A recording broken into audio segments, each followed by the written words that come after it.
They thought he made his millions in Hollywood, that it was the movies, the fame, the one-liners. But the truth? He was already rich before he ever stood in front of a camera.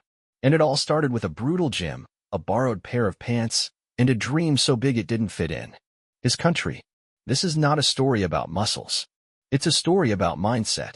Before the fame, before the politics, before Terminator, Arnold Schwarzenegger was just a teenager in Austria, lifting weights in a cold, concrete gym.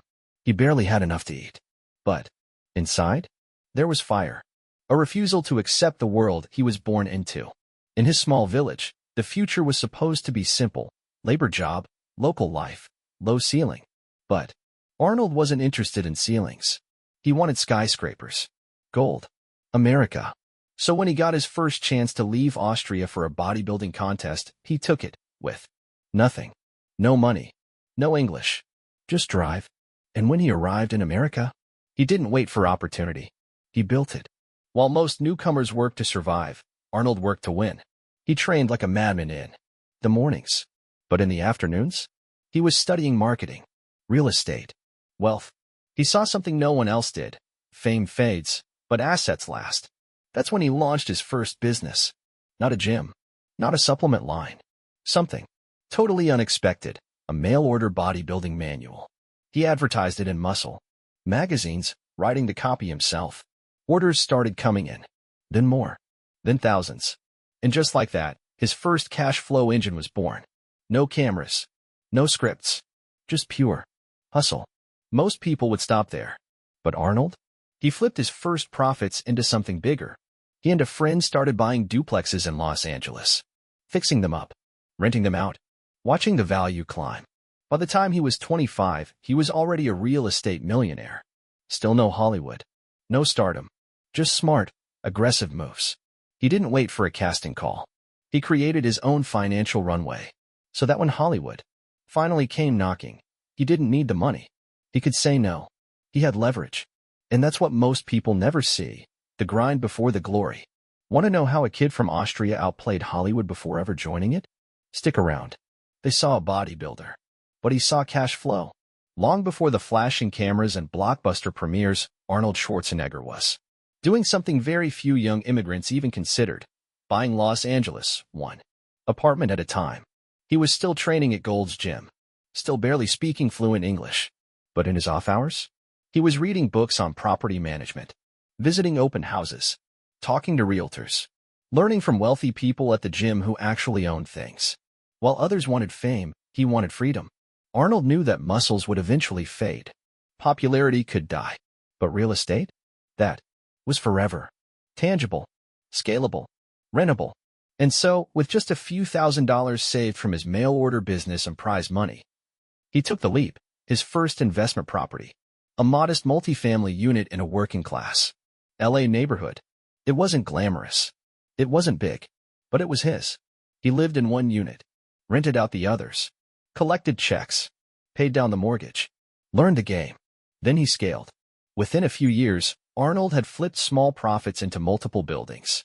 And unlike most people in the fitness scene, he wasn't just spending money, he was compounding it. He wasn't showing off, he was stacking. No one expected it. He looked like a musclehead, but he was building a quiet empire. Calculated, strategic, patient. Every month, the rent checks came in. And with every property, he gained something more powerful than fame. Leverage. He didn't need to beg for roles. He didn't need to chase Hollywood. Because behind that chiseled physique was a landlord. A businessman.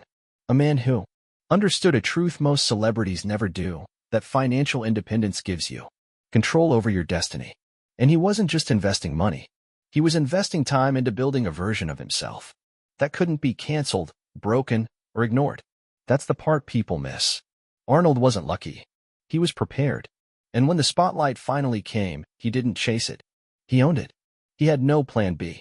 And that was the plan. When Arnold Schwarzenegger arrived in America, he didn't speak the language.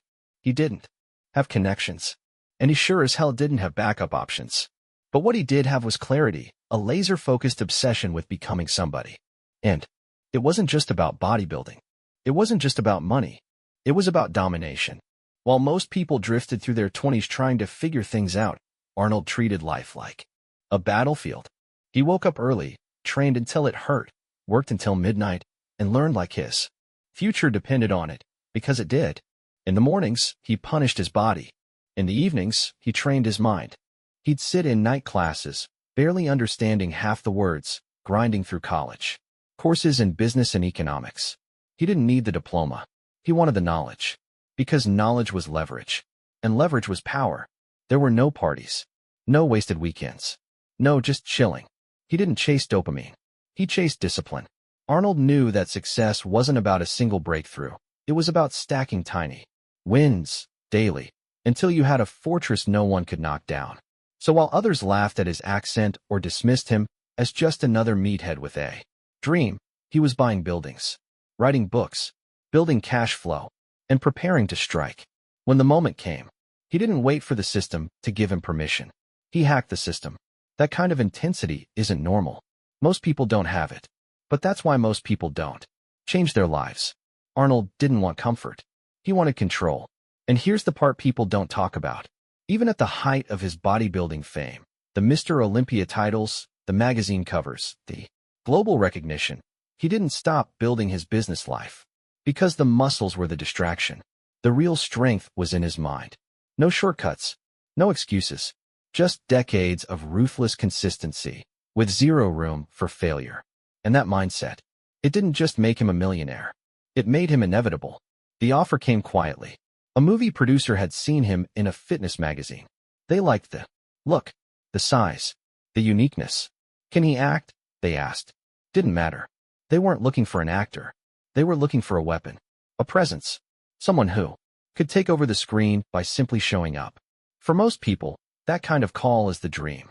An open door to the world of fame, money, and red carpets. They would have signed the contract in 10 seconds flat. Any role, any script, any terms. But Arnold? He wasn't like most people. When that offer came, he didn't leap. He paused. He knew something most people don't. When you already have wealth, you don't chase opportunity, you qualify it. Because by the time Hollywood found him, Arnold wasn't starving. He wasn't hustling for table scraps. He had businesses, properties, a bank account stacked with passive income. He had security. That security gave him something rare in show business, the power to say no. He read the script, sat with it, asked hard questions, not just about the role, but about the long game. Would it move his image forward? Would it increase his leverage? Was this a stepping stone or a distraction? He wasn't just chasing screen time. He was building a legacy. The film was Conan the Barbarian. A risky, violent, fantasy epic. A career gamble for anyone, without a fallback. But Arnold didn't need the job. He could walk away and keep growing his real estate portfolio, keep printing money through his mail-order business, keep learning how to own, not perform. So when he accepted the role, it wasn't with desperation, it was with strategy. And when Conan exploded in popularity, Hollywood came calling again. Bigger offers. More studios. More scripts. That's when Arnold made his most powerful move yet. He said no to typecasting. He turned down roles that kept him in a box, the silent brute, the mindless muscle. He wanted more. And he could afford to wait for the right role. Then came The Terminator. Another gamble. Low budget. Unknown director. Strange concept. But Arnold saw what others didn't. Brand potential. He didn't just read the script, he dissected it. Understood how the character would land. How the one-liners could echo through pop culture. How the entire role could become a franchise, not just a film. And that's exactly what happened. I'll Be Back became a cultural weapon. Arnold wasn't just a bodybuilder anymore. He was an icon. But here's the twist. He wasn't just famous. He was financially bulletproof. Because while the world thought the movies made him rich, the truth was the opposite. He came into Hollywood already wealthy, already armed with an investor's mindset, already free. So while other actors lived role to role, terrified of drying up, Arnold was buying more properties, investing in businesses, negotiating back-end points, producing. He didn't just act, he capitalized. And he knew a secret most stars still haven't figured out. Fame is loud, but wealth is quiet. And if you build it before the spotlight hits, you never have to sell your soul when it does. That's the real power. Not being famous, but being untouchable. He became a movie star, a governor, a global icon. But the real story of Arnold Schwarzenegger was never about Hollywood. It was never about muscles or movies or powerlifting trophies. The real story was this. He made himself unstoppable long before the world noticed. Before the blockbusters, he was stacking income. Before the fame, he was investing in buildings. Before the fans, he was selling mail-order guides and living off rental checks. While others waited to be chosen, he chose himself. That's the lesson most people miss. Because Arnold didn't just build a body. He built a life with leverage. A system where no single opportunity could control him. Where every move, every deal, every role was on his terms. And here's what made it all possible. It wasn't luck. It wasn't just talent. It wasn't even timing. It was discipline, focus, vision. Every hour spent in the gym sharpened his willpower. Every dollar saved instead of spent taught him patience. Every early investment gave him something no actor, athlete, or influencer ever wants to admit they need. Freedom. Because when you're free, you don't perform for applause. You don't compromise for a paycheck. You build. You choose. You lead. Arnold did all three. He became rich before he was famous, powerful before he was popular, and secure before he was celebrated. That's the millionaire mindset. Not chasing attention, but building value. Not hoping to be discovered, but designing your own success. And the wildest part? You don't need to be Arnold to do it. You just need to start.